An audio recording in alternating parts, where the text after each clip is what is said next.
اللہ تبارک تعالیٰ نے یہ فرمایا وَإِذْ قَالَ رَبُّكَ لِلْمَلَائِكَةِ إِنِّي جَاعِلٌ فِي الْأَرْضِ خَلِيفَةً، تو انہوں نے کہا قَالَ أَتَجْعَلُ فِيهَا مَن يُفْسِدُ فِيهَا وَيَسْفِكُ الدِّمَاءَ، انہوں نے کہا کہ تو ایسے کو پیدا کرے گا جو اس میں فساد پیدا کرے گا، خونریزی پیدا کرے گا۔ اگر کسی کو اتھارٹی ملتی ہے تو وہ یہی تو کرے گا۔ اب یہ تو سارے تیرے بندے ایسے ہیں، درخت جیسا چاہتا ہے ویسا کام کرتا ہے، سورج جیسا چاہتا ہے اپنے آگے نہیں بڑھ سکتا وہ تھوڑا بھی، لیکن انسان کو اگر تو یہ آزادی دے گا تو وہ تو ان کو پوری فساد کرنے کی آزادی مل جائے گی پوری۔ تو اللہ تبارک تعالیٰ نے فرمایا انی عالم ما لا تعلمون، میں وہ جانتا ہوں جو تم نہیں جانتے وہ باتیں۔ اس نے یہ کیا وَعَلَّمَ آدَمَ الْأَسْمَاءَ كُلَّهَا ثُمَّ عَرَضَهُمْ عَلَى الْمَلَائِكَةِ، کہ اللہ نے آدم کو سارے نام سکھا دیے اور فرشتوں سے کہا کہ تم اب بتاؤ ذرا، اگر ان ساری چیزوں کی تم جانتے ہو، اگر تم سچے ہو تو انبئونی ان کنتم صادقین، تو کہ تم مجھے بتاؤ یہ سب کے نام اگر تم جانتے ہو۔ تو انہوں نے کہا کہ قال لا علم لنا الا ما علمتنا، ہم کو تو کچھ بھی نہیں معلوم، اتنا ہی ہے جتنا آپ نے دیا ہے۔ اور آیت الکرسی میں بھی یہ بتائی گئی ہے ولا یحیطون بشیء من علمہ الا بما شاء، سارا علم اللہ کے پاس، اللہ جس کو اس کے اللہ کی مرضی کے بغیر وہ کوئی علم حاصل نہیں کر سکتا۔ آج ہم کو بھی جو علم حاصل ہو رہا ہے وہ اللہ کی مرضی سے حاصل ہو رہا ہے۔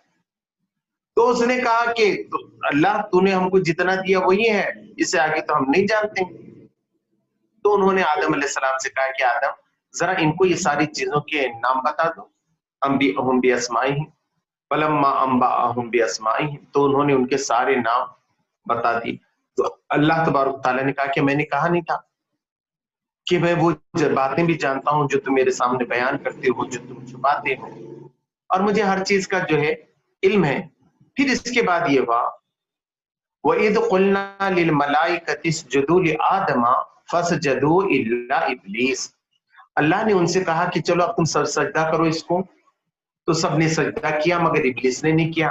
سجدے کا مطلب یہ تھا کہ میں اتنی طاقت دے رہا ہوں کہ اب یہ بندہ جو ہے آسمان میں جانا چاہے جا سکتا ہے، زمین کے اندر جانا چاہے جا سکتا ہے، ہواؤں میں اڑ سکتا ہے، پانی کو استعمال کر سکتا ہے، ہر ایک پہ کمنڈ ڈال سکتا ہے۔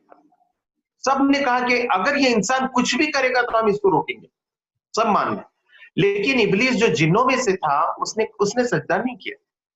اس کے بعد آدم علیہ السلام کو اللہ تبارک تعالیٰ نے کہا کہ یا آدم اسکن انت وزوجک الجنۃ وکلا منها رغدا حیث شئتما ولا تقربا هذه الشجرۃ فتکونا من الظالمین، اللہ نے کہا کہ تو اور تیری بیوی دونوں جنت میں رہو، ان کے وقت گزارنے کے لیے ان کے ساتھ ان کی بیوی بھی بنائی، جوڑا بنایا، اور کہا کہ تم یہ جنت میں رہو اور دیکھو اس درخت کے قریب نہیں جانا ورنہ تم جو ہے ظالموں میں سے ہو جاؤ۔ لیکن فَأَزَلَّهُمَا الشَّيْطَانُ عَنْهَا فَأَخْرَجَهُمَا مِمَّا كَانَ فِيهِ، تو ہوا یہ کہ شیطان نے ان کو بڑا بہکایا دوسری جگہ کہ بہت کہا کہ صاحب اگر یہ تم درخت کھاؤ گے نا تو تم فرشتے بن جاؤ اور کبھی تم کو موت نہیں آئے گی، امرت ہے اس کے اندر، تم یہ کھا لیے نا ختم ہے۔ تو انسان لالچ میں آتا ہے، آج بھی یہ چاہتا ہے وہ بڑھاپے سے پھر اس پہ جوانی ملے، وہ یہ چاہتا ہے مری نہیں، اب کرونا میں آپ ڈر رہے نہیں، وہ سمجھ رہے کہ نہیں اب بچ جانا چاہیے ہم کو، تب کب تک بچیں گے آپ؟ تو آدمی کے اندر یہ بڑی خواہش ہے، کروڑوں روپے کئی فلمیں اس پہ بنی ہیں، کہانیاں آئی ہیں کہ آدمی پھر سے زندہ، ہمیشہ زندہ رہنے کے لیے کیا کچھ نہیں کرتا اور ہمیشہ جوان رہنے کے لیے کیا کچھ نہیں کرتا، اس کو بال بھی اچھے نہیں لگتے، سفید ہو گئے، بڑھاپا آ گیا، پھر سے وہ پوری اس کی ٹرائی ہے کہ ادھر ہی جو ہے وہ بنا رہے۔ تو وہاں یہ کہا گیا کہ یہ سب تم کو ملے گا، تم ہمیشہ جو ہے نا یہاں رہو گے اور تم کو موت بھی نہیں آئے گی اور تم فرشتے بن جاؤ گے۔ تو کھا لیا، اللہ تبارک و تعالیٰ ناراض ہو گیا، اللہ تبارک و تعالیٰ نے کہا کہ تم جو ہے بعضکم لبعض عدو وَلَكُمْ فِي الْأَرْضِ مُسْتَقَرٌّ وَمَتَاعٌ إِلَىٰ حِینٍ، اب تم سب ایک دوسرے کے دشمن رہو گے، زمین پہ اتر جاؤ اور تم کو وہاں کچھ دن تک جو ہے رہنا ہے۔ آدم علیہ السلام نے اللہ سے کچھ کلمات پا لیے، معافی مانگی، اللہ نے ان کو توبہ کر دی، اور پھر اس کے بعد یہ بات فرمائی قَالَ اهْبِطُوا مِنْهَا جَمِيعًا فَإِمَّا يَأْتِيَنَّكُم مِّنِّي هُدًى فَمَن تَبِعَ هُدَايَ فَلَا خَوْفٌ عَلَيْهِمْ وَلَا هُمْ يَحْزَنُونَ، کہ تم سب اتر جاؤ۔ اب میں پیغمبر بھیجوں گا، کتابیں بھیجوں گا، جو اس پہ عمل کرانا پھر اس کو کوئی غم نہیں ہے، کوئی رنج نہیں ہے، اور نہ اس کو کوئی دکھ ہوگا۔ غم آج کا ہوتا ہے اور رنج جو ہے پہلے کی چیزوں کا ہوتا ہے، اور خوف اب کا ہوتا ہے حاضری میں، اور رنج پہلے کی گزری ہوئی چیزوں کا ہوتا ہے۔ تو یہ کہا کہ دونوں بھی نہیں ہوں گے. لیکن والذین کذبوا والذین کفروا وکذبوا بآیاتنا اولئک اصحاب النار هم فیہا خالدون، کہ جو لوگ اس کا انکار کریں گے، جھٹلائیں گے، تو ہم ان کو ہمیشہ آگ میں رکھیں گے اور وہ ہمیشہ آگ ہی میں رہیں گے. یہ ہے وہ بات کہ انسان خلیفہ ہے، خدا کے بعد اسی کی پوزیشن ہے، وہ سب سے بڑا ہے لیکن خدا سے چھوٹا ہے، بس اتنی بات. یہ نہیں سمجھتا، ساری گڑبڑ یہاں ہو جاتی ہے، اور وہ سمجھ نہیں پاتا، اپنے آپ کو بھی نہیں سمجھ پاتا کہ اس کے اختیارات کیا ہے. اب تزکیہ نفس یہ ہے کہ یہ جو پوزیشن اس کو ملی ہے اس پہ وہ فائز ہو جائے، اس میں وہ کامیاب ہو جائے. شیطان اس کو بہکا رہا ہے، نفس اس کو جو ہے نا ورغلا رہا ہے. تو اللہ تبارک و تعالیٰ نے قرآن مجید میں اس ساری چیزوں کے ذریعے ہم کو سمجھایا ہے کہ ہم کیسے اپنے تزکیہ نفس کو کر سکتے ہیں، کیسے یہ پاکیزگی کو جو ہے ہم حاصل کر سکتے ہیں. تو ایک تو ہو گیا کہ نفس کو آپ نے سمجھ لیا. دوسری بات یہ کہ تزکیہ معلوم ہو گیا آپ کو، اس میں سب سے پہلے آپ نے نفس کی پوزیشن سمجھ لی کہ کتنی بڑی جو ہے نا حیثیت ہے انسان کی، انسان کتنا اونچا ہے، کتنا بڑا ہے، یہ بات آپ نے جو ہے سمجھ لی. اب یہ جو فرمایا قد افلح من زکاہا وقد خاب من دساہا، تو اللہ تبارک و تعالیٰ نے ہر انسان کے اندر ایک صلاحیت پیدا کر دی ہے، دنیا کو چلانا ہے. تو کسی کے اندر انجینئرنگ کی صلاحیت رکھ دی ہے، کسی کے اندر لکھنے کی صلاحیت رکھ دی ہے، کسی کے اندر جو میڈیکل کی صلاحیت رکھ دی ہے، کسی کے اندر فائنانس کو مینٹین کرنے کی،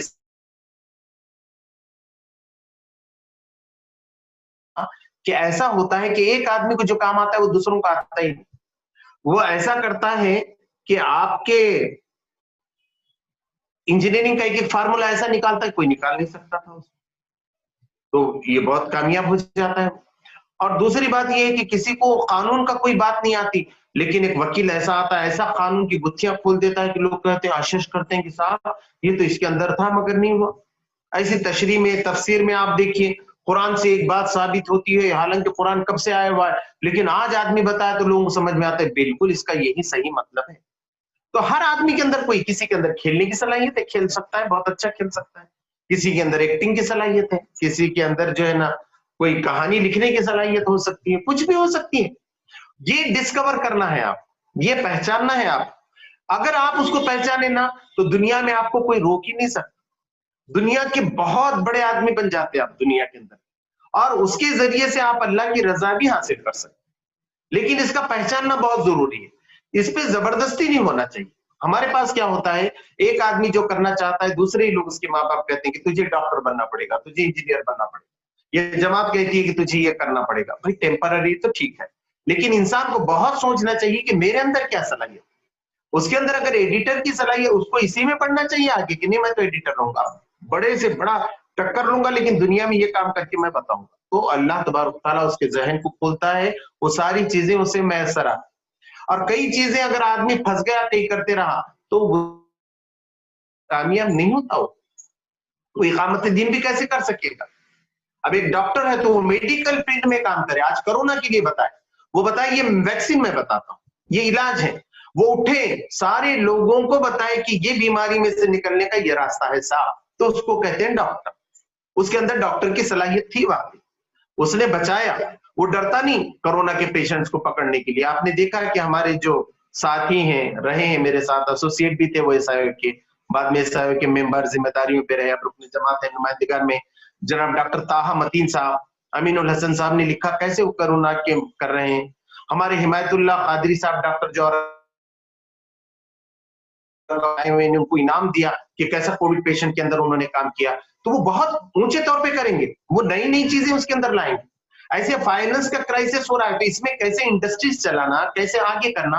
اب آپ دیکھیں گے کہ افضل بیگ صاحب اس کے اندر آگے بڑھ کے پورے لے رہے ہیں، ویبینار لے رہے ہیں، سب بتا رہے ہیں، ہم بتا رہے ہیں، کوئی مشکل نہیں، اس میں بھی پیسہ کمایا جا سکتا ہے. یہ ساری دنیا تو نہیں، سب بہت غریب آ گئی، سارا بزنس ہو گیا، کچھ بھی نہیں ہوا. اگر آپ صحیح طریقے سے کریں گے تو سب سے زیادہ پیسے آج آپ کو ملتے ہیں. آپ خالی علم ہے وہ، لیکن آپ کے اندر وہ صلاحیت ہے کہ بزنس کی صلاحیت ہے کیا؟ اگر بزنس کی صلاحیت ہے تو آپ آئیے اس کے اندر، آپ کے اندر حفظ کی صلاحیت ہے تو ادھر جائیے. تو ہر اپنا میدان سمجھنا پڑے گا. جب وہ میدان نہیں سمجھتا تو بہت دنوں تک وہ کنفیوز رہتا ہے. تو تزکیہ نفس یہ ہے کہ آدمی اپنی صلاحیتوں کو پہچانے، اپنے لیے ایک منزل طے کرے، ایک لکشیہ رکھے، ایک ایم رکھے، اور جانے کی ایک منزل اس کی طے ہو، پھر اس کے لیے وہ ساری چیزوں کو سمیٹتا رہے گا تو دنیا میں بہت اونچا کام کرے گا۔ دوسری بات یہ ہے ہمارے پاس کہ ہم کسی بھی چیز کو پیسوں میں کیلکولیٹ کرتے ہیں۔ ہم یہ سمجھتے ہیں کہ کوئی آدمی نے بزنس کرا تو پیسے کتنے کما دیا، دنیا میں اس نے کیا فائدہ ہے صاحب، اس نے گھر بنایا کیا، اس کے پاس گاڑی ہے کیا، اس کے پاس کار ہے کیا۔ اچھا وہ انڈسٹری والا بھی سمجھتا ہے، ہمارے لاتور میں بھی ایک دو ایسے انڈسٹریسٹ والے ہیں، انڈسٹریلسٹ ہیں کہ بہت بڑے احسانات ہیں اگر آپ کیلکولیٹ کریں تو ان کے، کہ لاتور کو بدل دیا انہوں نے، مگر ان کا دھیان ہی نہیں، ان کے پورے خاندان والے یہی حساب لگاتے کہ ہم نے کتنے پیسے کما۔ پھر لوگ یہ پوچھتے کہ صاحب مسلمانوں کا کنٹریبیوشن کیا ہے اس کے اندر، تو آپ کو بتانے ہی نہیں آتا کیا کنٹریبیوشن۔ ارے آپ نے تو پورے شہر کو پورا بسا دیا انڈسٹریز کے اندر، لیکن آپ نے اس کو کیلکولیٹ ہی نہیں کیا۔ تو آپ یہاں جو کنٹریبیوشن کرتے ہیں ملک کے ساتھ، وہ بہت بڑی دولت ہوتی ہے، وہ پیسوں میں آنکی نہیں جا سکتی، اس کا مقابلہ پیسوں سے نہیں ہو سکتا۔ تو صلاحیتوں کا بھی خالی پیسوں سے نہیں ہوتا کہ اس نے پیسے بہت کما لیا تو بہت بڑا آدمی بن گیا۔ لیکن آج سماج میں آپ دیکھیے، سماج میں بڑا کون ہے؟ جس کے پاس پیسے ہیں۔ تو سماج کا یہ پورا غلط ہو گیا ہے، اینگل غلط ہو گیا ہے اس کا، کہ وہ یہ سمجھ رہے ہیں پیسے ہیں تو بڑے ہیں، ورنہ کتنے بھی آپ قابل رہو، آپ حافظ رہو، عالم رہو، کچھ بھی رہو، وہ قدر نہیں ہے جو پیسے والے کی قدر ہے۔ پیسے والے آئے کہ سیٹ صاحب آپ، اس کے پاس بڑے بڑے گاڑیاں ہیں، بڑے محل ہیں، اس کے لوگوں سے ریلیشن ہے، بس۔ تو اب ہر آدمی یہ چاہ رہا ہے کہ صاحب مجھے بڑا بننے کا ہے، یعنی مجھے پیسہ کمانا چاہیے۔ یہ پورا ترتیب بدل رہی ہے۔ اب قرآن کی نظر میں آپ کو یہ ساری چیزوں کو دیکھنا ہے۔ سورہ قصص میں اللہ تبارک تعالیٰ نے فرمایا کہ قارون کے پاس بڑی دولت تھی، وہ تو پورے شان و شوکت کے ساتھ نکلا، لوگوں نے کہا کیا، لوگوں نے کہا کہ دیکھو ایمان لانا عمل، اس کا سب سے بڑا ذریعہ دیکھیے قرآن مجید ہے، کیونکہ قرآن مجید کا وشے سبجیکٹ ہی انسان ہے۔ وہ بتاتا ہے کہ انسان کامیاب کیسے ہوتے ہیں، انسان کی اصل کامیابی کیا ہے۔ وہ بتاتا ہے یہ دنیا کی زندگی تو بالکل مختصر ہے، یا کتنے بھی کروڑ خرب پورے پیسوں میں ڈوب بھی گیا تو وہ کامیاب نہیں، کیونکہ آنے والی زندگی جو ہے وہ خربوں خربوں سال کی ہے، 2-4 کروڑ سال کی بھی نہیں ہے۔ خالدین فیہا ابدا ہے، تو کامیاب وہ ہے جو وہاں کے ہمیشہ کی جنتیں پالے، اور دنیا میں بھی اچھی زندگی ملے اس کو، یہاں بھی عزت کے ساتھ رہے، یہاں بھی وہ حکمرانی کرے، یہاں کی نعمتوں سے بھی فائدہ اٹھائے۔ اللہ تبارک تعالیٰ نے کہا یہ دنیا کی نعمتیں بھی مومنین ہی کے لیے ہیں، اور آخرت میں خاص ان کے لیے ہیں۔ تو یہاں ان کو بھیک نہیں مانگنا ہے، یہاں ساری چیزوں سے استفادہ کرنا ہے، اچھا کھانا ہے، اچھا پینا ہے، اچھا رہنا ہے، پورے حلال اور جائز طریقے سے یہ ساری چیزوں کو حاصل کرنا ہے۔ اس میں کوئی اللہ نے پابندی نہیں رکھی، کوئی حرج نہیں ہے دین کے اندر، کوئی رکاوٹ اللہ تبارک و تعالیٰ نے جو ہے نہیں رکھی ہے۔ اب جب قرآن آپ پڑھتے ہیں تو جیسے میں بات کر رہا ہوں تو آپ کو احساس ہو رہا ہے، میں یہ کہہ دوں کہ ایک بچی کو ایسا کر دیا، قتل ہو گیا، اس کے ہاتھ پیر کاٹ دیے، تو ایک دم آپ کو برا لگتا ہے، کیونکہ وہ آپ سن رہے ہیں، آپ کو سمجھ میں آ رہا ہے وہ ہاتھ پیر کاٹ رہے ہیں۔ اب میں فرینچ میں کہوں یہ بات تو آپ سمجھیں گے کیا؟ ایسے قرآن مجید کا ہے کہ قرآن مجید اللہ تبارک و تعالیٰ کا کلام ہے، وہ ہم سے بات کر رہا ہے۔ وہ اگر آپ کو نہیں سمجھ میں آیا تو آپ پوری زندگی میں کیسے کامیاب ہو سکیں گے؟ اس لیے پہلے قرآن کو سمجھنا ضروری ہے۔ قرآن عربی میں اتنا کم سے کم 2-3 مہینے آپ کوشش کریں گے تو پوری قرآن آپ کو سمجھنا شروعات۔ آج جو میں نے مطالعہ کیا اس میں یہ تھا کہ فرعون نے بہت جو ہے نافرمانی کی، اللہ تبارک و تعالیٰ نے اس کو ڈوبو دیا۔ اتنی بہترین آیتیں ہیں، کہا نہیں پھر اس پہ آسمان رویا نہ زمین روئی، کوئی رونے والا نہیں تھا اس کی مدد کو کوئی نہیں آیا۔ اور جو کمزور بنا کر رکھے گئے تھے تو ان کی یہ محلات، ان کی نہریں، یہ سب جو ہے وہ ہم نے بنی اسرائیل کو دے دی جو بہت غریب تھے، اور ہم نے یہ جو بنی اسرائیل کو دے دی تو پورے علم سے دی ہم نے۔ ہمارا علم تھا کہ بنی اسرائیل اس کے حقدار ہیں، اس کے سچی تھے، صابر ہیں، ایسے نہیں تھے کہ وہ خراب لوگ تھے، بہت اچھے لوگ تھے، انہوں نے کام کیا تھا، بہت دنوں تک دب گئے تھے، صرف اتنی بات تھی۔ ان کی قابلیت کے نتیجے میں اللہ تبارک و تعالیٰ نے یہ ان کو عطا فرمایا۔ اللہ کہتا ہے میرا علم تھا، میں نے ان کو چنا تھا، اپنی علم کے بنیاد پہ چنا، ایسے نہیں چنا تھا بنی اسرائیل کو میں۔ تو آج اگر اللہ تبارک و تعالیٰ ہم اچھے ہوں گے تو اللہ تبارک و تعالیٰ ہم کو چنتا ہے کسی کام کے لیے۔ اور دیکھیے جب بات ہوتی ہے نا، میں جب تقریر کر رہا ہوں، اگر آپ کو آواز نہیں آ رہی ہے تو بہت پرابلم ہے، لیکن آواز آ رہی ہے، آپ کو سمجھ میں آ رہا ہے، تو آپ کے دل میں کچھ خیالات پیدا ہوتے ہیں، آپ کے مائنڈ سے کچھ کیمیکلز نکلتے ہیں۔ جو آپ پہ طاری ہوتے ہیں. قرآن کے مجید یہ کہتا ہے کہ جب لوگ قرآن کی تلاوت کرتے ہیں تو ان کے رونگٹے کھڑے ہو جاتے ہیں, ان کے اندر ایک کیفیت پیدا ہو جاتی ہے جس سے ان کی چمڑی بھی, ان کی جلد بھی نرم ہو جاتی ہے اور ان کے دل بھی نرم ہوتے ہیں اور اس میں اللہ کا ذکر داخل ہو جاتا ہے. اگر یہ احساس ہی نہیں ہو رہا تو بات کیسے دل میں اترے گی؟ دل میں بات اترنے کا ایک پروسیس ہے. اس کو بھی اللہ تبارک تعالیٰ نے سورہ رحمان میں فرمایا, الرحمن علم القرآن خلق الانسان علمہ البیان. اللہ کی سب سے اونچی صفت رحمان ہے. دنیا کی سب سے اچھی کتاب قرآن مجید ہے. سب سے اچھی مخلوق خدا کے بعد انسان ہے, اور انسان کی سب سے بڑی خوبی اس کا بیان ہے.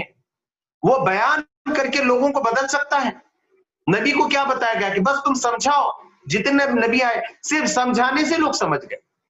سمجھانے کی آرٹ آنا چاہیے. وما علینا الا البلاغ, تم پر پہنچا دینے کی ذمہ داری.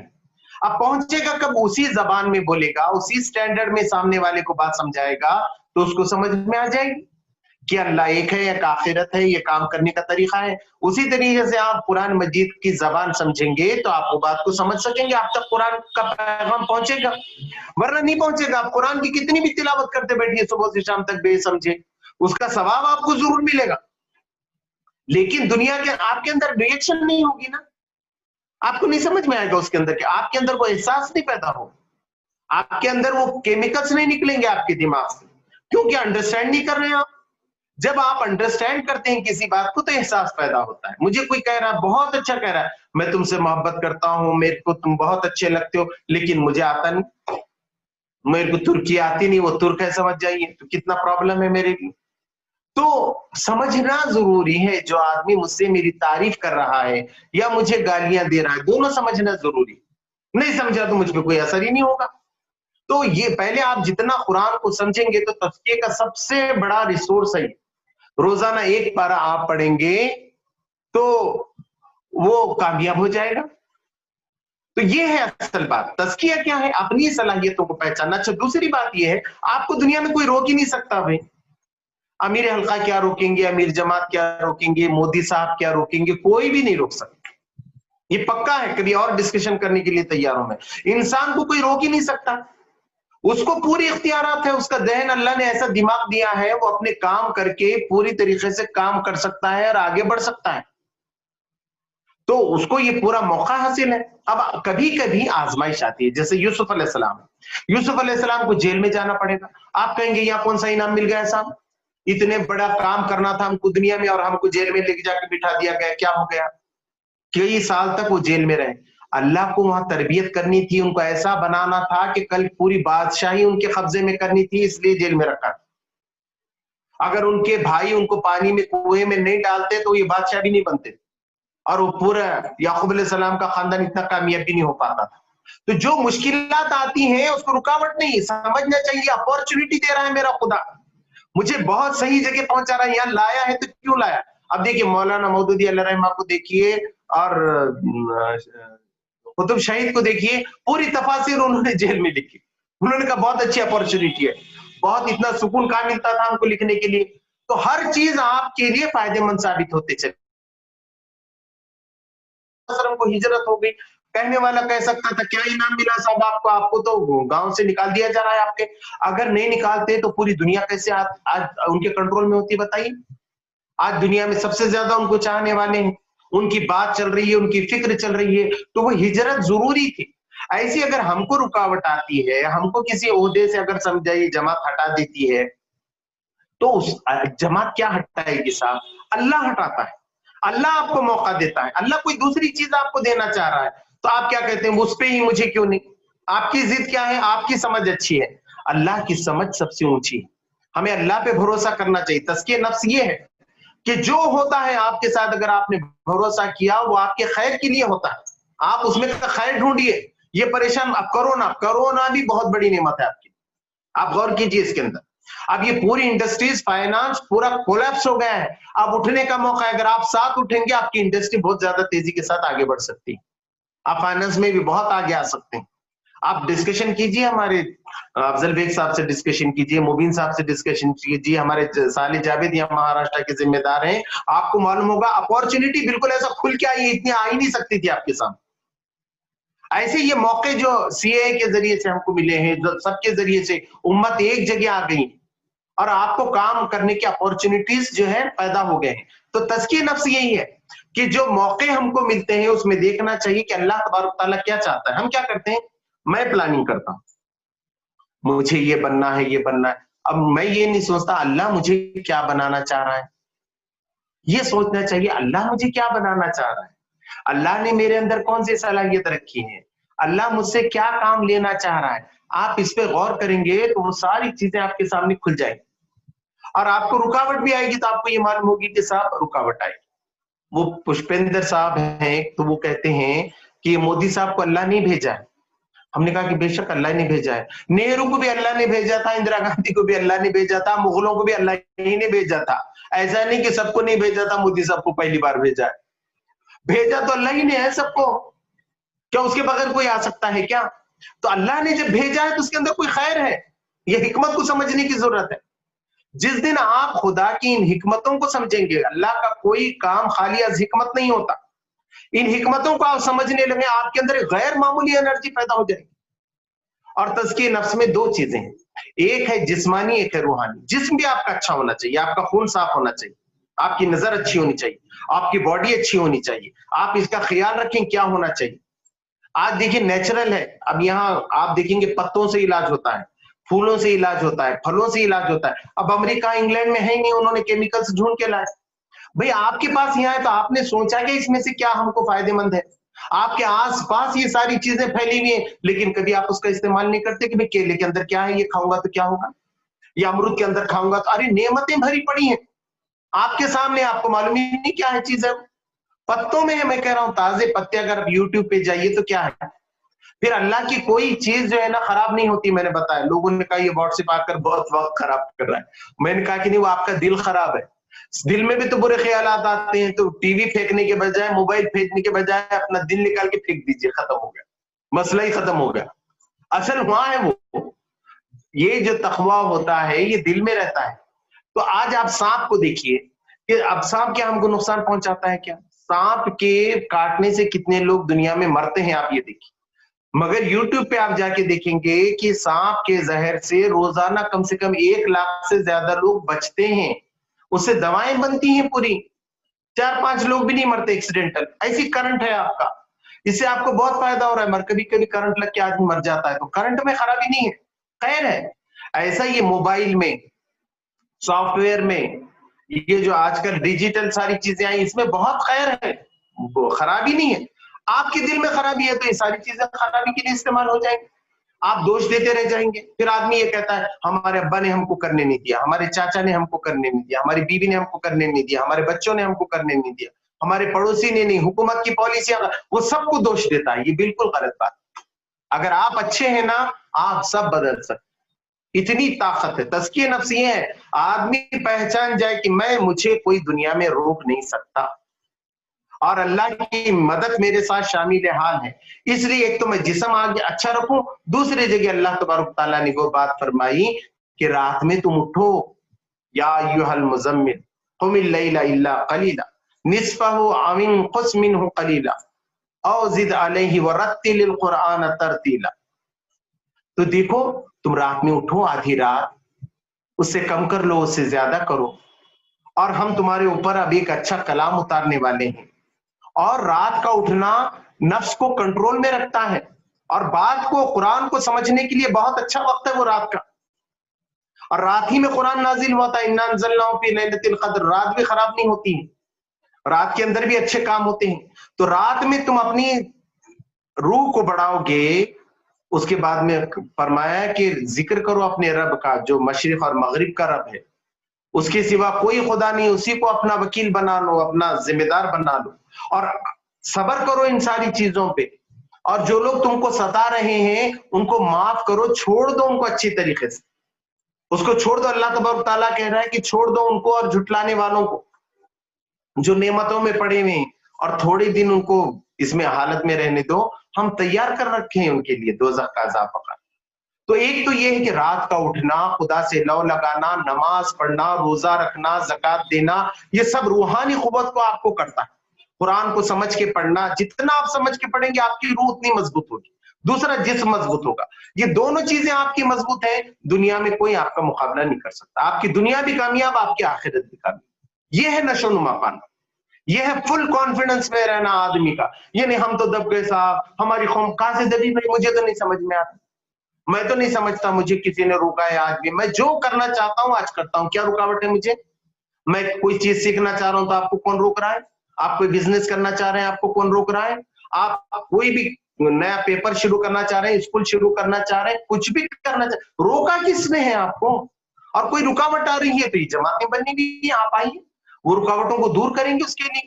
تو تزکیہ نفس یہی ہے, اگر کسی کی کوئی رکاوٹ آ رہی ہے تو اللہ تبارک تعالیٰ کہہ رہا ہے اس کو فراہم کر دیجیے. ایک آدمی کمپیوٹر خوب سیکھنا چاہ رہا ہے, اس کو کمپیوٹر نہیں ہے, ہم اس کو کمپیوٹر فراہم کر سکتے ہیں. لیکن میں کتنا بھی کہوں کہ آپ کمپیوٹر سیکھ جاؤ, آپ کو سیکھنا نہیں ہے, 10 اچھے سے اچھے کمپیوٹر بھی آپ کے سامنے رکھا تھا, آپ نہیں سیکھیں گے. تو آج اگر ہم ناکام یا کامیاب ہیں تو خود ذمہ دار ہے ہمارے. یہ ہے تزکیہ نفس. اور اللہ تبارک تعالیٰ نے فرمایا کسی کی کوئی ذمہ داری ایک دوسرے پر نہیں, اور کوئی آدمی اچھا کام کرے یا برا کام کرے اس سے آپ کا برا ہونے والا نہیں ہے. اس کا عمل اس کے ساتھ ہے, آپ کا عمل آپ کے ساتھ.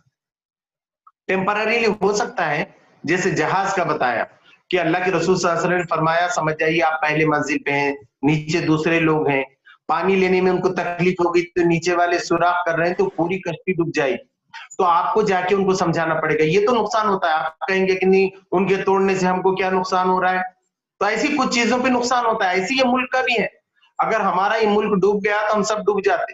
ہم کو یہ سوچنا چاہیے اس ملک کو بچانے کے لیے ہم کو کیا کیا ہم کر سکتے ہیں, اس ملت کو بچانے کے لیے ہم کیا کیا کر سکتے ہیں. آپ اس کو تدبیر کیجئے, آپ کی تدبیر کامیاب ہوتی ہے اور آپ کے سامنے جو کامیابی کے راستے کھلتے ہی چلے جاتے ہیں. تو یہ ہے قرآن, اصل ہے نبی کریم صلی اللہ علیہ وسلم کی سیرت ہے, پھر بتانے کے لیے صحابہ کرام کی سیرت ہے. اور جماعت اسلامی نے پہلے سے کہا کہ دیکھیے ہمارے جو ریسورسز ہیں تزکیہ نفس کے اندر, اس کو اچھی طریقے سے دین کا مطالعہ, یہ صدر الدین اصلاحی صاحب کا ایک میرا خیال ہے 26 پیجز کا بکلیٹ ہے. اس میں انہوں نے بتایا کہ جب جماعت اسلامی کی لٹریچر کو بہت پاپولیرٹی ملنے لگی تو انہوں نے کہا کہ جماعت کا لٹریچر اصل نہیں ہے ہمارے نزدیک, ہمارا پہلا سورس ہے قرآن مجید, دوسرا سورس ہے حدیث, تیسرا سورس ہے سیرت نبی صلی اللہ علیہ وسلم کی, اور چوتھے پہ یہ لٹریچر آتا ہے پورا. جیسے فرض ہے, واجب ہے, سنت ہے, نفیل ہے, ایسے آئے گا. اب آپ نفیل کو پکڑ لیں, فرض کو چھوڑ دیں گے تو آپ ایسی ہوگا دوسری جماعتوں کے جیسا ہمارا حال. ہمارا حال یہ ہونا چاہیے قرآن کا تعلق, ہمارا سب سے زیادہ وقت ہمارا قرآن پہ لگے, پھر حدیث پہ لگے گا, پھر سیرت پہ لگے گا, پھر یہ لٹریچر اس کو سمجھنے کے لیے, قرآن سمجھنے کے لیے یہ ساری چیزیں ہیں. اصل ہے اللہ کی کتاب سے آپ کا اتنا تعلق ہو کہ ایک آیت بھی آئے کہ جھک جائے. حضرت شافعی رحمۃ اللہ علیہ کے بارے میں آتا ہے, ایک آیت عشاء میں سنی تو صبح تک 108 مسئلے اس سے نکل گئے ان کے سامنے. تو ایسا آپ کا ذہن چلنا لگے گا. آپ جیسے جیسے قرآن پڑھیں گے آپ کے سامنے راستے کھل کر جائیں گے. ورنہ آپ مجھ سے پوچھ رہے ہیں تو کیا ہوگا؟ اللہ تبارک تعالیٰ نے کہا کہ میرے سوا دوسروں کو اولیاء مت بناؤ, جماعت میں بھی مت بناؤ. ہم کو سرپرست بنا لیا ہے, تو اب انسان کو کیا معلوم ہے کتنا بڑا ہو گیا, تو انسان انسان ہے. اصل خدا کی طرف رجوع کرنا چاہیے. ہم ایک دوسرے دوستوں سے پوچھ لیتے ہیں, اسی پہ بھروسہ کرتے ہیں کیا کرنا چاہیے, مشورہ آپ لیجئے, لیکن ڈائریکشن آپ کو پورا کا پورا خدا سے لینا چاہیے. دوسروں کی باتوں میں نہیں آنا چاہیے, اپنے ساتھیوں کی باتوں میں بھی نہیں آنا چاہیے. بہت کلیئر رہنا چاہیے کہ خدا کیا کہتا ہے, ورنہ ان کے دل میں جو آیا وہ مشورہ دے دیتے ہیں آپ وہ مشورے پہ چلتے ہیں, پھر آپ کو تکلیف ہوتی ہے, آپ سمجھتے ہیں یہ کیا ہو گیا, ہم جماعت میں آ گئے, عیسائیوں میں آ گئے تو تکلیف. تو بات کس کی مانی, خدا کی مانی کہ اپنے دوستوں کی مانی آپ؟ تو اس کی طرف رجوع ہونا چاہیے کہ واقعی خدا یہی چاہتا ہے. چونکہ اب ہمارے پاس بہت وقت نہیں ہے, لیکن جیسے میں ایک کیسٹ بھی چل رہی ہے, بہت صحیح ہے وہ بات کہ اسلام کی ایک شریعت ہے اور ایک کلچر ہے. اب دیکھیے کیرلا میں آپ چلے گئے تو سب لوگ لنگی پہنیں گے, سب مسلم, ہندو, کرسچن, کوئی بھی آپ نہیں پہچان سکتا. ان کا رہن سہن ایسی ہے, ان کے گھر میں کھانے کا طریقہ بھی ایسی ہے, بلکہ وہاں کے لوگ نماز کو نمسکارم کہتے ہیں اور وہ مسجد کو پڑشی کہتے ہیں. سب الگ ہے ان کا, لیکن وہاں اسلام کو نقصان ہوا کیا؟ اسلام تو اچھا ہی رہا. ایسی ہر جگہ کلچر رہتا ہے. بنگالی لوگ بنگال میں سب کرتے ہیں, یہ کرتے ہیں, اس کی وجہ سے اسلام کو کیا, ہم کبھی کبھی یہ سمجھتے نہیں اردو ہے تو اردو کا اسلام سے بہت, ابھی اردو کا کیا اسلام سے تعلق ہے بھی؟ مہاراشٹر میں ہے, آپ کو مراٹھی نہیں آ رہی تو کیسا کام کریں گے آپ,